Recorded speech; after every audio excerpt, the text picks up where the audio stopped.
সবাইকে স্বাগতম জানাচ্ছি আজকের আমাদের দ্বিতীয় ক্লাসে। এই দ্বিতীয় ক্লাসে আমরা পড়বো হচ্ছে বর্ণালী নিয়ে, বর্ণালী বা স্পেকট্রাম নিয়ে। কি বর্ণালী বর্ণালী নিয়ে পড়বো আমরা, বর্ণালী বা স্পেকট্রাম।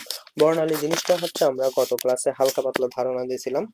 গত ক্লাসে হালকা পাতলা ধারণা দিলেও আমি এই ক্লাসে একটু ডিটেলসে বোঝাচ্ছি। ধরো যে কোনো একটা আলো, হ্যাঁ, যে কোনো একটা আলো, মনে করো এটা একটা আলো, এক গুচ্ছ আলো।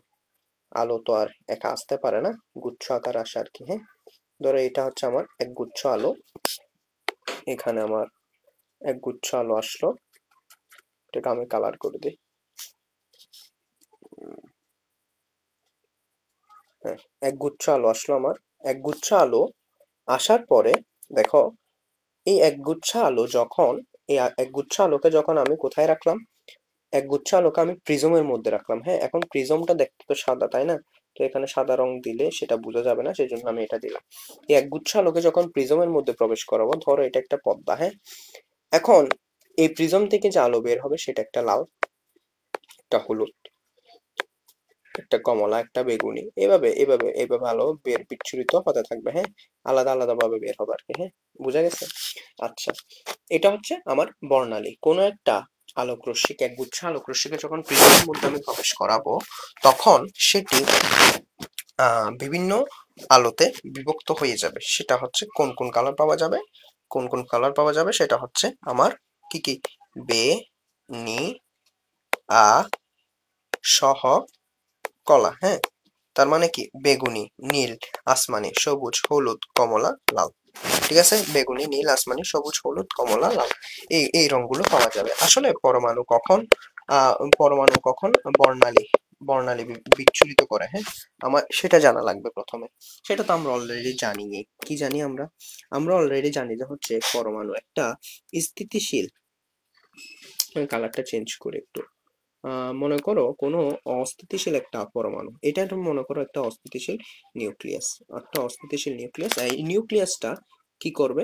এই নিউক্লিয়াসটা আহ এই নিউক্লিয়াসে কি করবে? স্থিতিশীলতা অর্জনের জন্য কিছুক্ষণ ইলেকট্রনকে বাইরের শক্তি স্তর থেকে ভিতরের শক্তি স্তর আনবে, অথবা ভিতরের শক্তি স্তর থেকে বাইরের শক্তি স্তর আনবে। তখন আমাদের পরমাণুর কি হয়?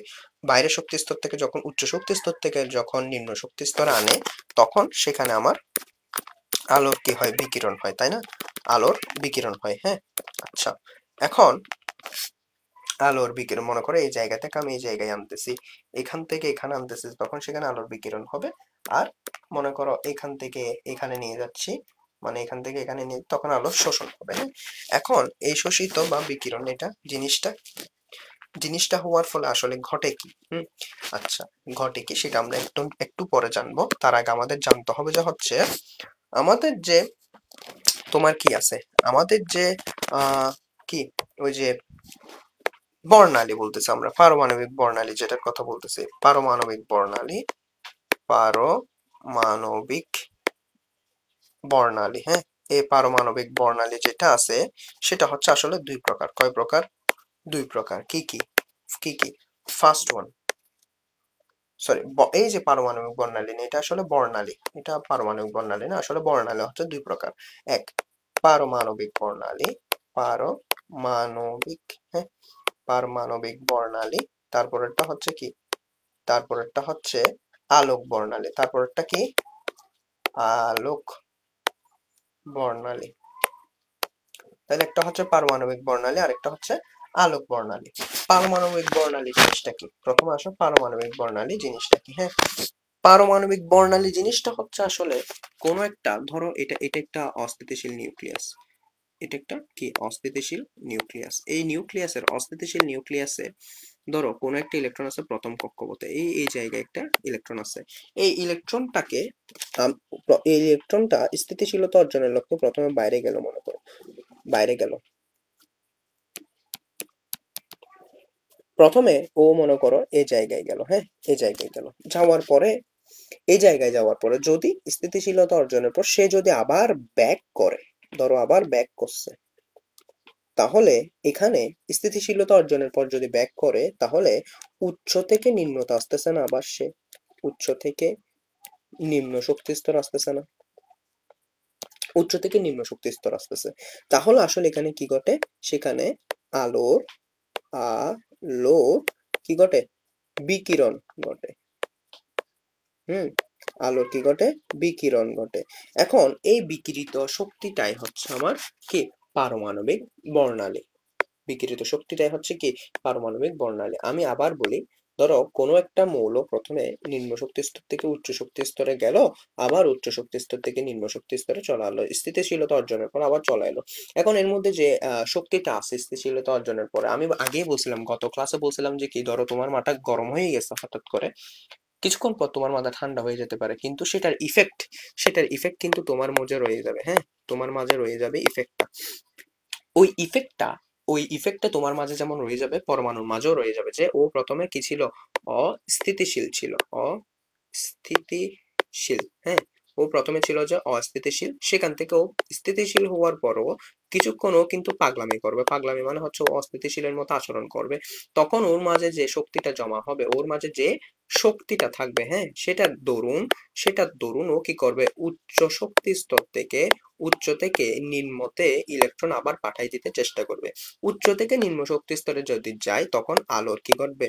আলোর বিচ্ছুরণ বা বিকিরণ বিকিরণ ঘটবে। তো আলোর বিচ্ছুরণ বা বিকিরণ ঘটবে। এই আলোর বিচ্ছুরণ বা বিকিরণ, সেটাই হচ্ছে আমার মেইনলি পারমাণবিক কি? বর্ণালী। ঠিক আছে? এখনো যদি কোনো কনফিউশন থাকে অবশ্যই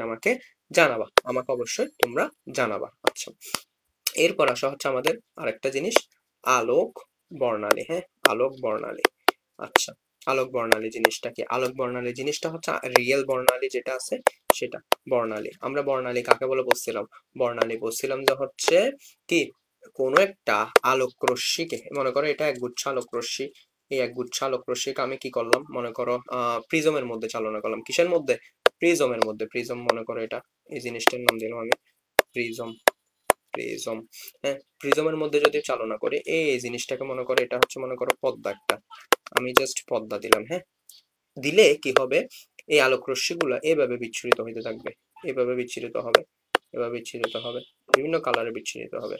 হ্যাঁ, এভাবে বিচ্ছুরিত হবে। তো যে কালার গুলো আসলে পাওয়া যাবে সেগুলো আসলে কি? যে কালার গুলো আসলে পাওয়া যাবে সেগুলো হলো বেনি সহ কলা। তার মানে কি? বেগুনি, নীল, আসমানি, সবুজ, হলুদ, কমলা, লাল। ঠিক আছে, এই 7টা কালার পাওয়া যাবে। সেটাই হচ্ছে আসলে আলোক বর্ণালী। তার মানে আমরা জিনিসটা আবার একটু রিক্যাপ করি। সেটা হচ্ছে আমার যে পারমাণবিক বর্ণালী জিনিসটা আছে, আমার যে কি আছে, পারমাণবিক বর্ণালী জিনিসটা আছে, সেটা কি আসলে? সেটা আসলে 2 প্রকার। পারমাণবিক বর্ণালী আসলে কয় প্রকার? 2 প্রকার। পারমাণবিক বর্ণালী কেন সৃষ্টি হয়? ওই যে অস্থিতিশীলতা থেকে স্থিতিশীলতা অর্জন করার পরে তার মাঝে কিছু পাগলামি এখনো থেকে থাকবে। পাগলামি, আমরা বর্ণালী মানে মনে রাখবো যে হচ্ছে পাগলামি। মানে মনে করো ও ভালো হয়ে গেছে, তাও ওর মাঝে একটু পাগলামি থাকবে না? সামান্য একটু তো পাগলামি থাকবে। ওইটার কারণে ও যে কাজটা করে সেটার জন্য পরমাণু থেকে কি হয়?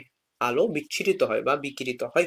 ওই বিকিরিত হওয়ার জন্যই একটা আমাদের কি সৃষ্টি হয়? বিভিন্ন তরঙ্গ দৈর্ঘ্যের আলো সৃষ্টি হয়, যেগুলো আমরা পড়ে আসছি আইআর ভিআর এর পরে। মনে করো আমরা এর আগে আমরা পড়ছিলাম না যে কি আসমানের এত তরঙ্গ দৈর্ঘ্য বিশিষ্ট আলো, এইটার এত এত তরঙ্গ বিশিষ্ট আলো সেভাবে বিচ্ছুরিত করতে থাকে।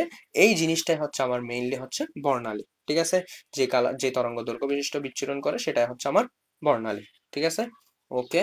এরপর নেক্সট ক্লাস আসতেছে, নেক্সট ক্লাস একটু বিকালের দিকে আসবে।